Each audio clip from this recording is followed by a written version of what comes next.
Hello guys, welcome to Code Club Academy. Today we're going to show you guys how to install extension pack for VirtualBox.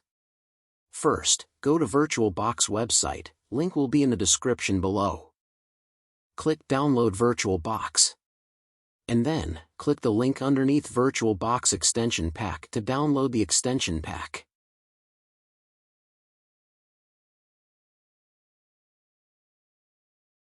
After downloading the extension pack, you can press Ctrl+G on your keyboard or click on Files on the menu bar.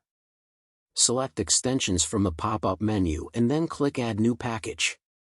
Select the file from its download directory and click Open. Select Install, scroll to the bottom of the page and click I agree. Wait for it to finish installing and click OK.